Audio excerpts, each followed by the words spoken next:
বিসমিল্লাহ। তুমি আর চাইতে লাভ নাই, ধরা পড়ে গেছো।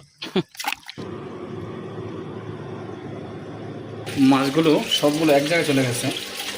আমরা এখন মাছগুলোকে ধরে আমরা বড় হাউসে শিফট করব। এই যে মাছ, এই দেখেন সব তেলাপিয়া মাছ, মাশাআল্লাহ। এই যে দেখুন অনেক বড় বড় আছে, 3 ইঞ্চি 4 ইঞ্চি সাইজও আছে, আবার 2 ইঞ্চি সাইজ। এখানে বড় জায়গায় যাবে, মাশাআল্লাহ। যাও যাও যাও, একবার রেডি দিই। এটা হচ্ছে একদিনের শিকার। আমরা যে বাগানে যে পানি জমে থাকে, বৃষ্টির পানি, ওখানে এই মাছগুলো হয়েছিল, ওখান থেকে ধরে আনে আমরা এখন ছাড়লাম। তো আমরা আরেকদিন যাবো ইনশাল্লাহ, ওখান থেকে আরও মাছ আনবো, কারণ যেহেতু বড় হাউস আমাদের, আমরা অনেক বেশি মাছ রাখতে পারবো। এখন দেখা যাচ্ছে একদম হাউজের নিচে, আমি কিন্তু ভিডিও করছি গ্লাসের বাইরে থেকে, সামনে যেহেতু গ্লাস আছে আমাদের হাউজের, তো গ্লাসের বাইরে থেকে ভিডিওটা করছি। দেখেন মাছগুলো পানির নিচে কি সুন্দর, মানে একসাথে লাইন ধরে কীভাবে ঘুরতেছে, কত চমৎকার লাগতেছে। তো এই দৃশ্যটা দেখার জন্যই কিন্তু আমি মূলত সামনে গ্লাসটা লাগাইছিলাম। মাশাআল্লাহ, চমৎকার।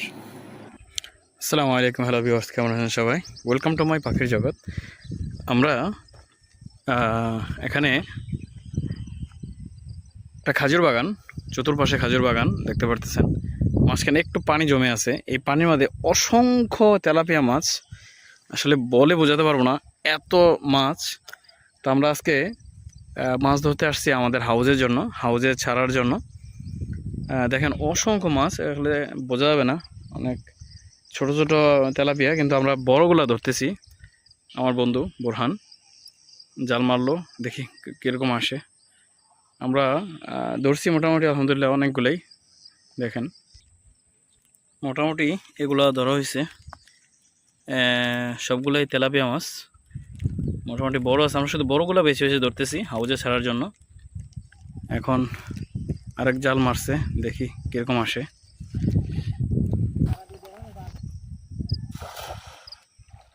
পড়ছে? হ্যাঁ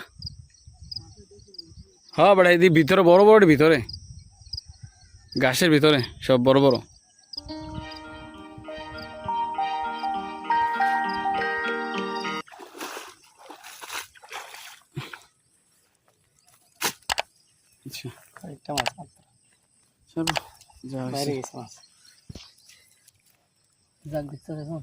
জাকটা এরকম একটা জাক ফললেই তো চলতো, আর কিছু লাগে না।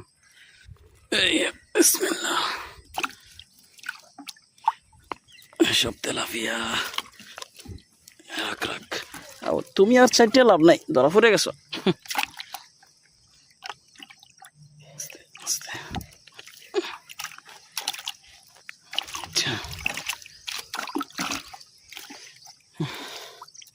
এটা না, এটা সামনে দেবার, সামনে দেবার করছো।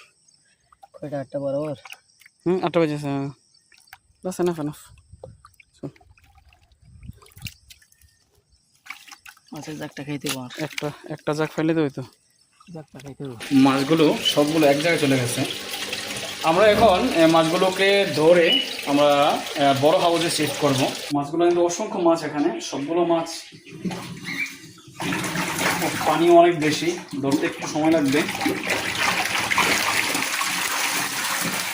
এই যে মাছ, এই দেখেন সব তেলাপিয়া মাছ, মাশাআল্লাহ। বড় বড় আছে, 3 ইঞ্চি 4 ইঞ্চি সাইজও আছে, আবার 2 ইঞ্চি সাইজেরও আছে।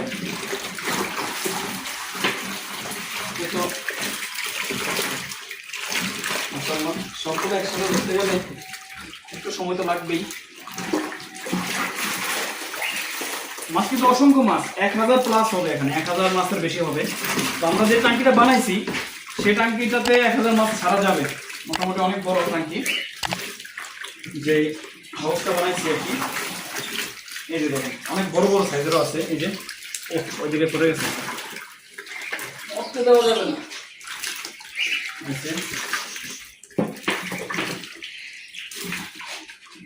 সত্যি ভাই খুব আনন্দ লাগতেছে মাছগুলো ধরতে। এই দেখেন বিগ সাইজ, এর 5 ইঞ্চি 6 ইঞ্চি হবে একটা।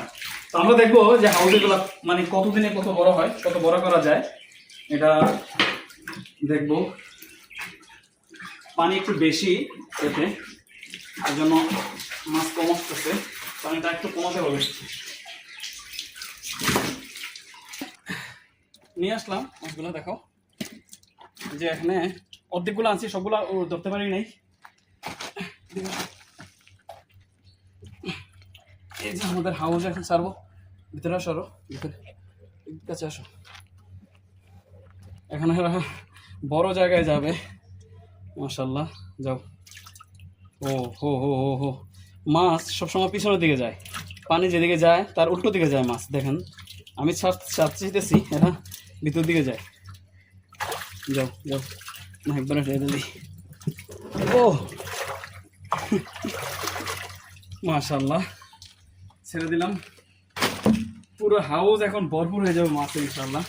সবগুলো এখন নিচে চলে গেছে মাছ, যখন উপরে উঠবে চমৎকার লাগবে। এখন দেখেন এই যে মাছগুলো দেখেন, এখন দেখা যাচ্ছে এখন পানিটা একটু নড়াচড়া করতেছে, ক্লিয়ার না। সবগুলো মাছ এখন ভরপুর থাকবে একদম। এই যে মাঝখানে অনেকে প্রশ্ন করতে পারেন এটা কি, এইখানে একটা শাপলা গাছ লাগাইছি আমি। তো এই শাপলা গাছটা অনেক ছোট, তেলাপিয়া মাছ হয়তো খেয়ে ফেলবে পাতাগুলো, সেই জন্য এটাকে এভাবে নেট দিয়ে চতুর্দিক দিয়ে নেট দিয়ে দিছি, যেন এটা গাছটা যখন পরিপক্ক হবে তখন এটা খুলে দেবো আমরা। এই হচ্ছে মাছ ভাসতেছে আস্তে আস্তে, কিছু কিছু ভাসে গেছে। আর তেলাপিয়া মাছ কিন্তু একটু যখন দিনের বেলা ভাসা থাকে এভাবে, দেখেন এই যে এভাবে ভাসা আছে কীভাবে, আমার মোবাইল যদি পানিতে পড়ে একদম শেষ। এই হচ্ছে আমাদের সেট আপ, বড় হাউস। এদিক দিয়ে কিছু কলমি শাক দিছি আমরা, এই যে এখানে কিছু কলমি শাক আছে, কলমি শাকগুলো এখান থেকে পানিতে এভাবে ভেসে যাবে পুরোটা। এই মোটামুটি এদিক দিয়ে পুরোটা হাউস হয়ে যাবে, এদিক দিয়ে এবং এদিক দিয়ে, দুই দিক দিয়ে আমরা কিছু কলমি শাক লাগাইছি যেন হাউসের ওপরে পানির মধ্যে থাকে। কারণ শুধু যদি খালি পানি থাকে, মাছ কিন্তু চেষ্টা করে লুকিয়ে থাকতে, মানে ছায়াযুক্ত জায়গায় লুকিয়ে থাকতে পছন্দ করে মাছ। তো সেই জন্য আমরা যখন কলমি শাকগুলো যখন হবে তখন কিন্তু এই জায়গাটা একটু ছায়া হবে, পানির কলমি শাকগুলোর নিচে মাছ লুকিয়ে থাকতে পারবে, মাছ লুকিয়ে থাকতে পছন্দ করে। তো সেই জন্য এই গাছগুলো লাগানো, কলমি শাকগুলো। আর এই যে একটা নেট দিছি এখানে, অনেকে প্রশ্ন করতে পারেন যে এই নেটটা কেন।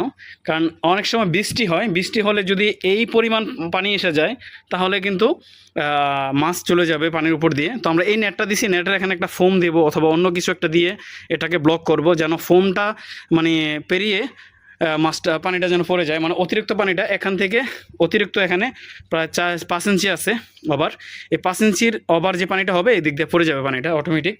আমরা যদিও অনেক সময় ঘুমে থাকবো কিন্তু মাছ পড়ে যাবে। এবং আরেকটা সিস্টেমও আছে এদিক দিয়ে, যে আমরা পাইপটা দিছি এখানে, এই পাইপটা খুলে দিলে কিন্তু পানি কমে যাবে। তো এই পাইপটার ওভার যখন হবে, পানি ওভার হবে এই দিক দিয়ে পানি চলে যাবে, এখানে একটা নেট দিয়ে বন্ধ করে দেবো মুখটা, তাহলে আর মাছ যাওয়ার সম্ভাবনা থাকবে না। তো এটার ওভার যখন হবে, এই পাইপটার ওভার হলে, অতটুকু হলে যখন পানি হয়ে যাবে তখন অটোমেটিক এই পাইপ দিয়ে পানি বেরিয়ে চলে যাবে। মানে এক কথায় ট্যাঙ্ক থেকে মাছ বের হয়ে যাওয়ার কোনো সুযোগই থাকবে না। আমরা সামনে কিন্তু গ্লাস দিছি, দেখতে পারতেছেন সামনে গ্লাস, মাছের ভিতরে কি করতেছে আমরা সব বাহির থেকে দেখতে পারবো, একদম নিচ থেকে। এই যে দেখেন মাছ নিচে কিভাবে ঘুরতেছে, একদম নিচে। এটা হচ্ছে মোটামুটি পানি কিন্তু 30 ইঞ্চির মতো হবে পানি এখানে আছে ট্যাঙ্কিতে। আমরা আরও পানি দেবো, আপাতত পানি যতটুকু দিছি এনাফ। এই হচ্ছে মাছগুলো ভাসতেছে আস্তে আস্তে, মাশাল্লাহ অনেক মাছ। কিন্তু বড় হাউস হওয়ার কারণে মাছ কতটা বোঝা যাচ্ছে না, অনেক বেশি মাছ। তো আমরা আরও মাছ আনবো, আরও মাছ ছাড়বো। এটা হচ্ছে একদিনের শিকার। আমরা যে বাগানে যে পানি জমে থাকে বৃষ্টির পানি, ওখানে এই মাছগুলো হয়েছিল, ওখান থেকে ধরে আনে আমরা এখানে ছাড়লাম। তো আমরা আরেকদিন যাবো ইনশাল্লাহ, ওখান থেকে আরও মাছ আনবো। কারণ যেহেতু বড় হাউস আমাদের, আমরা অনেক বেশি মাছ রাখতে পারবো। পাশাপাশি এগুলো কিন্তু ডিম বাচ্চা করবে এখানেই। এই দেখেন মাছগুলো ভাসতেছে, এখানে কিন্তু ওরা ডিম বাচ্চা করবে খুব শীঘ্রই। আমরা এখান থেকে বাচ্চাও পাবো, কারণ এই মাছগুলো, তেলাপিয়া মাছগুলো খুব বেশি বাচ্চা করে, ডিম বাচ্চা করে খুব বেশি। তো ইনশাল্লাহ পরবর্তী ভিডিও আপনার আপডেট দেখাবো আপনাদেরকে, আমাদের মাছ কত বড় হয়েছে, কীরকম হয়েছে। এ হচ্ছে হাউসটা, মোটামুটি অনেক বড় হাউস, সামনে গ্লাস। তো ভালো থাকবেন সবাই। আবার যখন শাপলা গাছটা বড় হবে এবং কলমি শাকগুলো সব পুরোটা হাউস ভরে যাবে, তখন ইনশাল্লাহ আরেকটা ভিডিও আপনাদেরকে দেখাবো। এই ভিডিওটা এতটুকু পর্যন্ত। আরও মাছ আছে ওখানে ভিতরে যে সেটআপ থেকে আনলাম আমরা, এখানে আরও মাছ আছে, আমরা ওই মাছগুলো এখন ধরে ছাড়বো, কারণ সবগুলো মাছ ভিডিও করা সম্ভব হচ্ছে না সময়ের স্বল্পতার কারণে। তো ভালো থাকবেন সবাই। আসসালামু আলাইকুম ওয়া রাহমাতুল্লাহি ওয়া বারাকাতুহু।